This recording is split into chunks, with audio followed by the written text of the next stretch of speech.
number one, to absorb force first? Can they produce force second? Can they produce force quickly?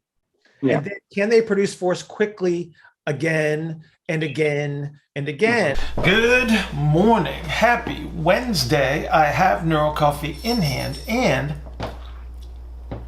it is perfect. All right, well, today is Wednesday, and that means that tomorrow is Thursday, as usual, 6 a.m. tomorrow morning, Coffee and Coaches conference call. Always an outstanding group of people. We got a bunch of regulars that have been on these calls for weeks and weeks and weeks, and we got new people coming in every week as well. Always fun, great questions, sharing ideas, and doing a little bit of learning as we have our coffee. So please join us for that. Today's Q&A, total fun actually. Timas, who's actually been on the Coffee and Coaches conference calls, joined me last weekend, and his question was in regards to how to develop punching power. And again, always fun to apply my model directly into a very specific context. The thing you want to recognize is that if you understand the phases of propulsion, that you kind of understand exactly how a punch takes place. And we break that down for you, and as well as making a few suggestions as to how this might be influenced in the training hall. But you get to see the progression of performance from yield to overcome to power production to endurance. So we discussed that as well. So again, I think this will be useful to see this in a specific context. If you would like to participate in a 15-minute consultation, please go to askbillhartman@gmail.com, askbillhartman@gmail.com. Please put 15-minute consultation in the subject line so I don't delete it, and we'll arrange that at our mutual convenience. Everybody have an outstanding Wednesday. I will see you tomorrow morning, 6 a.m., Coffee and Coaches conference call. Have a great day. Okay, we are recording. Timer's running. What is your question? So first of all, thank you very much for dedicating your time for this. I was hoping you can give a little bit of input about boxing punch. So something that would be referred to as straight punch.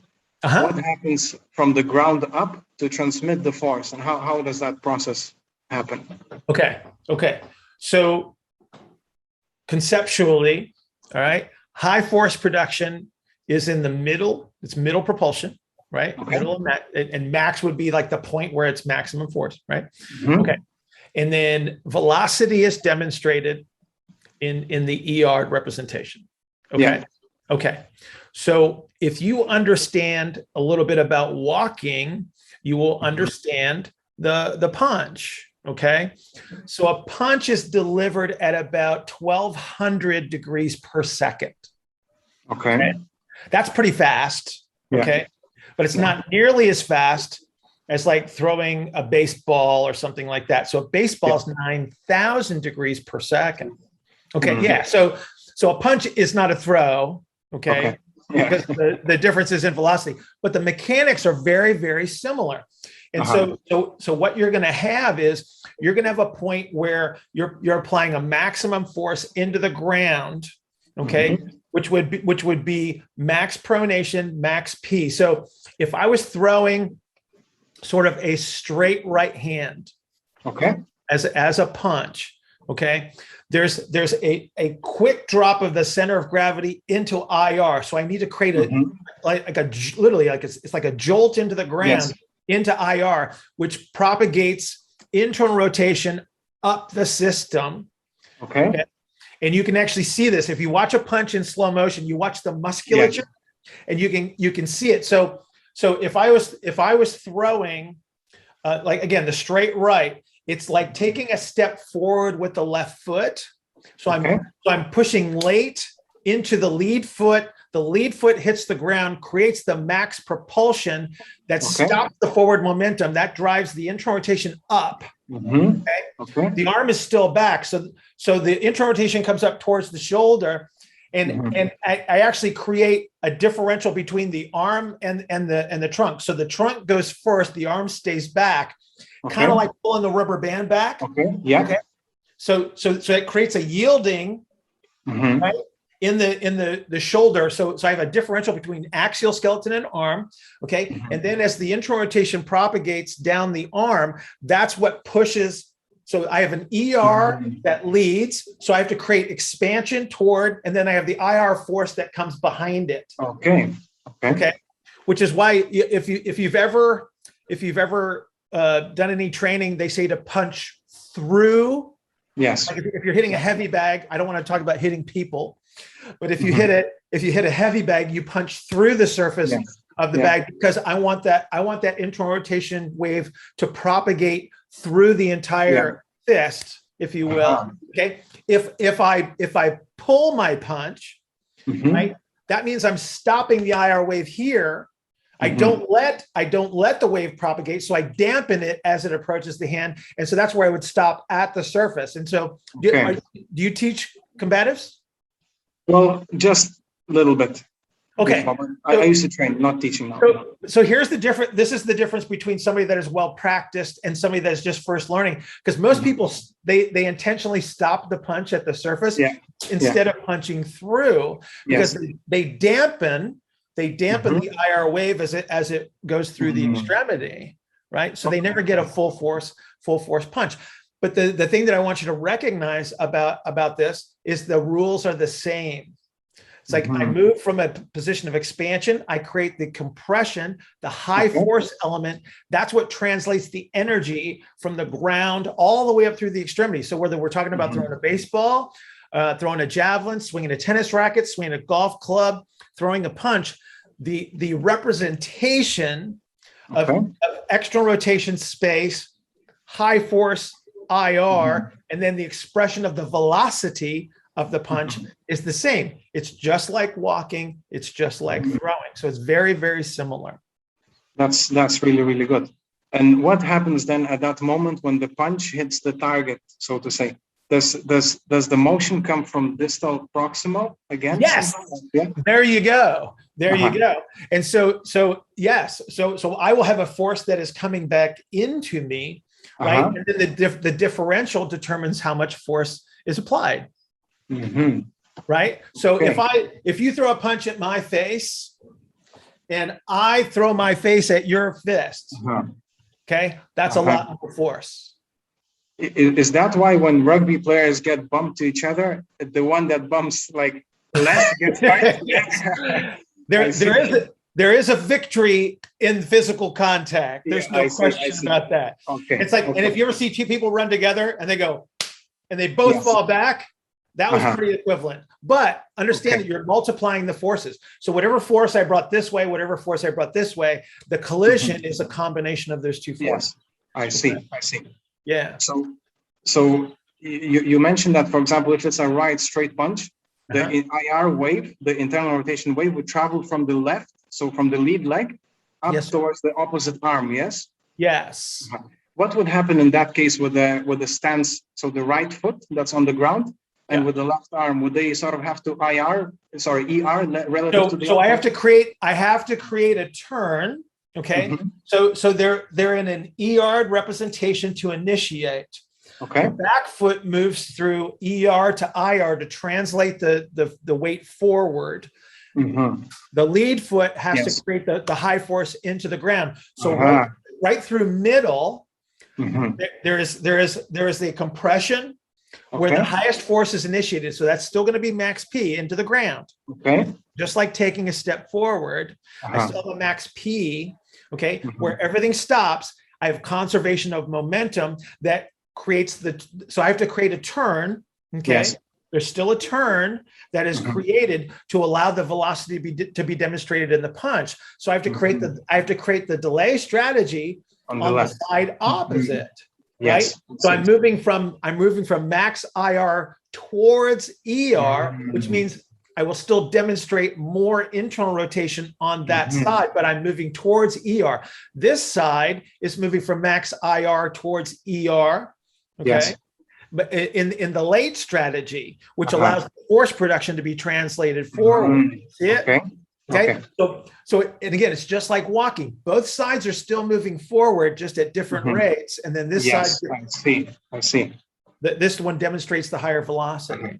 So would it be correct to say that sort of the left one starts in the late, gets to the max peak, and then gets into early, whereas the right one the opposite? That is correct. Yeah. Wow, that's really cool. Okay. Yes, it is very That's cool. I think so too. I think so wow. too. But you know, from a modeling perspective, it makes it very easy for us to understand how we see some of these high velocity. I mean, you know, it's like I said, it's not throwing a baseball at 9,000 degrees per second, but 1,200 degrees per second is still really, really fast. Like I don't want to stand in front of that, right? Yeah. And especially when the focus of the force is the size of your fist, right? It's like I don't want to stand in front of that and absorb that into a very small space. But this is literally how force production works on every scale. When you have somebody that's in pain and they have this focal region where they're absorbing the force, that's why it hurts. It's like getting punched. You know, somebody comes in with like left low back pain, and it's a focal compressive strategy that's promoting this. It's like it's literally like getting punched in the low back. I see. Well, that's really interesting. So how would you go about getting sort of the performance increase? So if there is a person that wants to get, you know, you have those certain amount of rounds and you have certain amount of time you have to last, and you certain amount of punches you miss. So you want to have the ability to make the punch least effort, but max power, so to say. So you start with least effort, and then you want to make sure that you exert the power when needed. Right. What would be the strategies to sort of optimize that in training? Well, it needs to be specific. Number one. So I have many contributors to endurance. I have many contributors to force production. Yes. Right. So there are certain elements that need to be in place for the highest possible force.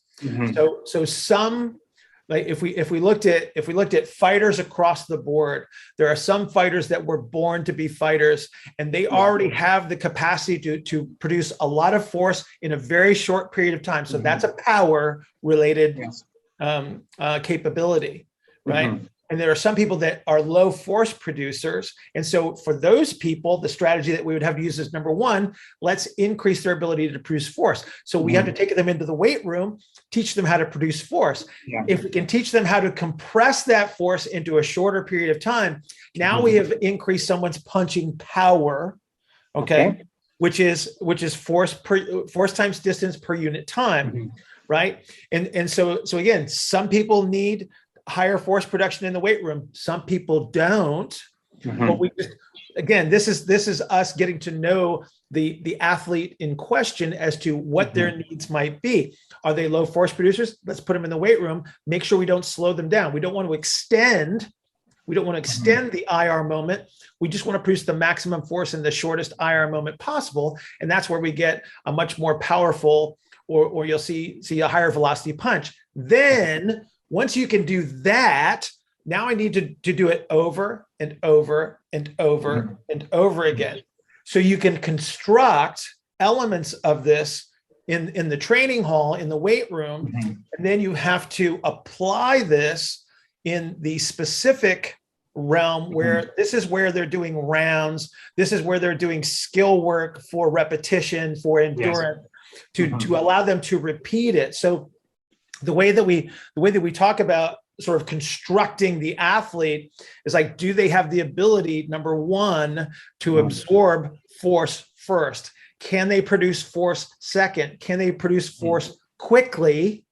And then can they produce force quickly again and again and again? So that is the superimposition of endurance on top of all of those capabilities. So if I just worked on endurance, on a low force producer, okay, that just means that they can produce low force over and over and over again. It doesn't mean they're going to be a great fighter.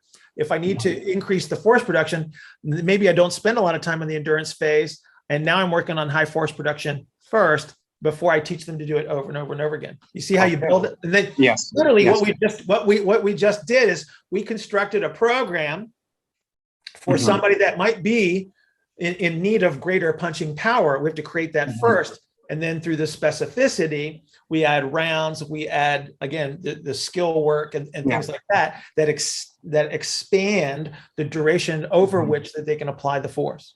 So you mentioned that the IR should not be delayed. So it should not be a sort of prolonged internal rotation. It should be a short moment of it. Yeah. No. So would that make sense that you want to keep them in IR? So in ER, external rotation, then a very brief moment of IR, and then ER again. You want to train in that? Yeah. That's the fastest. So those are the fastest people. Okay. Assuming that moment of time that stops where you have maximum IR, assuming that is extremely high force. Yes. And the shortest possible time. So if we looked at a sprinter's foot contact, that is a maximum force into the ground. And at world-class levels, I think it's 0.08 to 0.11 seconds on the ground, which is incredibly fast. Yes. But they're applying a maximum force that allows them to leave the ground again and cover a great deal of distance. So we would think about the same thing when we're talking about force production in a punch. Like I want this ability to expand, compress, and then re-expand as quick as possible with the highest force possible. Very good. That's really helpful. And I wanted to ask you a question about in most of the boxing trainings, they ask the trainees to stay on the balls of the feet, so on the ball of the foot. What would be sort of advantages and disadvantages in speed and force production, and any views that you have on it? Okay, so they're not always on the balls of their feet, number one, because I have to transition. So my ER to IR to ER transitions, still need to be intact. So you're still going to be capturing early and late representations. Now, the early representation is where the heel's on the ground. Max P, so maximum force into the ground, maximum IR actually occurs as the heel breaks from the ground. And so that's actually where the heel is actually starting to come up, and they're producing the maximum force in the ground that brings that IR up. So they're still going to transition. They're still going to transition into those phases. But again, when maximum force is going to be applied, there's going to be maybe a tap to the ground of the medial calcaneus, because I have to create the delay to create the turn that allows that force to be demonstrated as I transition from one foot. So if I'm going to apply force to the ground with my lead foot on a punch, I have to get the other side of the body to be moving into a late representation, into late representation where that ER is going to be demonstrated. That requires heel contact. But the maximum force, the heel is going to be coming off the ground. So it's not an always on the balls of your feet. We're using that foot position because it's easier to reposition your stance. But you're still moving through these phases of early, middle, and late. They're just over a very small excursion. Be really quick. I got to wrap this up because I got to get to the next. Do you have any other thoughts on this? Like anything you would like to add to the questions I asked? I didn't have a question, so I'm okay. Well, that's great. That's great, Bill. Thank you very much. All right, man. I'll probably see you on the coffee call, right? I'll see you on Thursday. I'll see you later. Bye. Have a great day.